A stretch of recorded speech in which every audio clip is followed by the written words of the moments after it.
Boxing Ego here. If you like this video, make sure you hit the like button and also subscribe to the channel and hit the bell icon on the top of your screen to get notified when the latest new content drops. 1.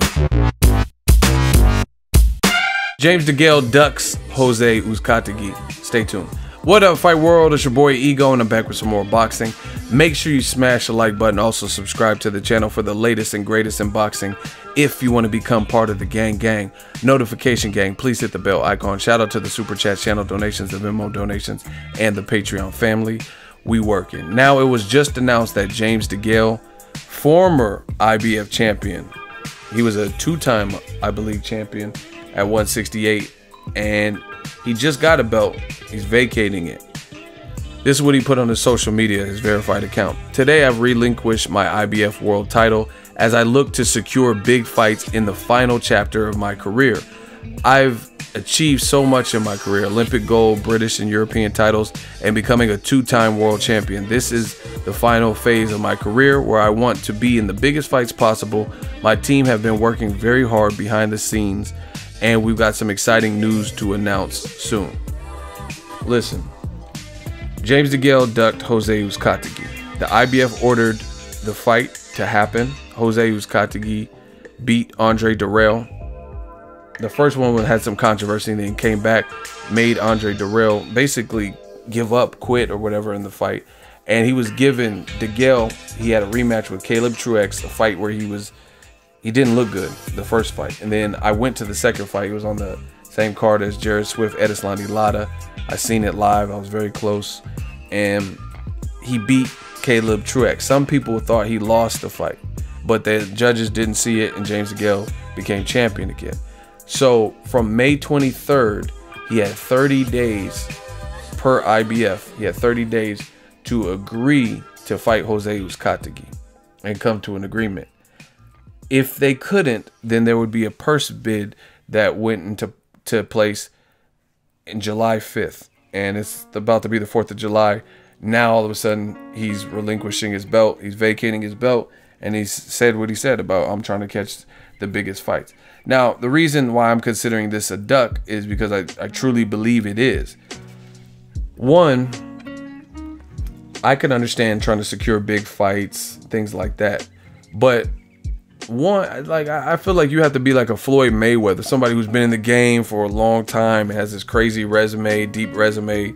Even a Cotto, you know, they're trying to go out on their own terms, stuff like that. James DeGale, to me, doesn't have a resume like that where he's like should be skipping around and picking just the biggest fights.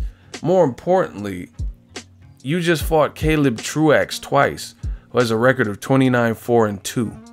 So, no disrespect to Truex, but he wasn't a household name. In fact, he had got knocked out by Anthony DeGale before you fought him the first time. He had got knocked out by Daniel Jacobs in a lighter division before you fought him the first time. And ultimately, he wasn't that big of a name. So, now all of a sudden, when Jose Uzcategui, who's not a big name, I will give you that, but he can fight. He's a good fighter. He reminds me of kind of like, not necessarily the same style, but he reminds me of a Diego Chavez, when Diego Chavez was fighting like Keith Thurman, kind of more in his prime or whatever, before he kind of couldn't get any big fights, so he ended up having a lot of inactivity and stuff like that. So he kind of fell off and he ended up getting stopped. But he reminds me of that. He's like a type of guy where it's like a Luis Ortiz or something, where it's high risk, low reward. You know what I mean? You're not going to get crazy top dollar from fighting certain guys, and they can scrap, they can box, they can bang, they can brawl, they're awkward, have power, stuff like that. That's what Uzcategui reminds me of. Now all of a sudden, you knew it was going to go to purse bid, and you knew you didn't want to fight him. That's when you decide to vacate your belt, and then you put out this message like, oh, we're looking for the biggest fights. But like I said, one, I don't think career-wise, I don't think he's in his position where he can pick and choose fights like that, right? You lost to George Groves, and then like I said, the indication of that, your last two fights were Caleb Truex. So why is it now all of a sudden you're looking for these huge fights? Why'd you fight Caleb Truex? He's not like a big household name, you know what I mean? So I don't know. There's a lot of talent. There's Caleb Plant. You have David Benavidez. You clearly don't want to fight Uzcategui because you wouldn't have vacated your belt. You know what I mean? But that, to me, that's not a good enough answer. Like, as far as a champion, you had a belt, arguably lost it to Badu Jack. I think you should have lost your belt to Badu Jack, me personally, right? I thought Badu Jack did enough to win that fight. I watched it. They let you hold on your belt, said it was a draw.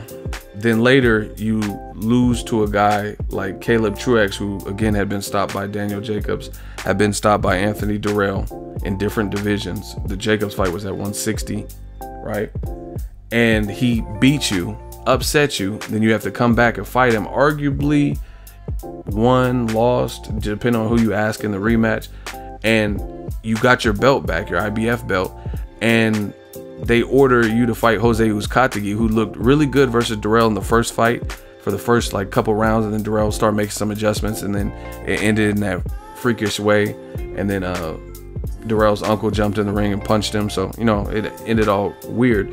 So then they had a grudge match, rematch to settle it, and then Uzcategui just completely makes the adjustment and makes Durrell like quit and retire on the stool or whatever, and was getting the best of him. And then that's your opponent. Now all of a sudden you're like, oh no, I don't need this belt, I'm looking for the best fight. Like, you just got the belt back. Why'd you fight Caleb Truex if you didn't really want the belt? Because he beat you? You know what I mean? I just can't see that. Like, even Keith Thurman is injured, so that's why he vacated. So I don't really think that's a proper excuse to vacate your belt because you want the biggest fights. And again, unless you're like a Floyd Mayweather or a Pacquiao, to the point where a belt doesn't define you because you've done so much and you have this storied career and crazy accomplishments and wins, to the point where you're like, man, fuck it, I don't need a belt. You know what I mean? Most guys aren't in that position though. You know what I mean? So you knew the IBF ordered Jose Uzcategui. You know he's a dangerous fight. He was even in the crowd because I interviewed him. He was in the crowd in the James DeGale fight, and he was like, oh, I'll beat that guy. He's like, I can't wait. So he was a spectator when the Caleb Truex James DeGale 2 fight happened. He was in the crowd. Like I said, I interviewed him. Caleb Plant was there, David Benavidez was there, and Jose Uzcategui. So now you're looking for big fights and you pull yourself out of the mix. That would have been a good fight. You know what I mean? So he says he has some kind of big announcement. I'm curious to see what this big announcement is. You know what I mean? Because even if you fight like a Caleb Plant, you had to surrender your belt for it. So, you know what I mean? That could be a big fight. That could be a good fight. Caleb Plant, that's my dude. But it just doesn't make sense because now you're no longer a champion. So, I don't know. It just seems weird that you would vacate your belt just because you're looking for big fights. Because you could, if you weren't ducking Uzcategui, in my opinion, you could have fought him, kept your belt. If you thought you could beat him, that's just one fight. And then you start trying to get the David Benavidez, Caleb Plant, or whoever else you want in the division. Try to unify something like that. Let me know how you guys feel about this, but it is what it is. I don't know who he's fighting next. Drop your thoughts in the comment section. Make sure you smash the like button as always. Hate, comment, and subscribe. Till next video is Ego.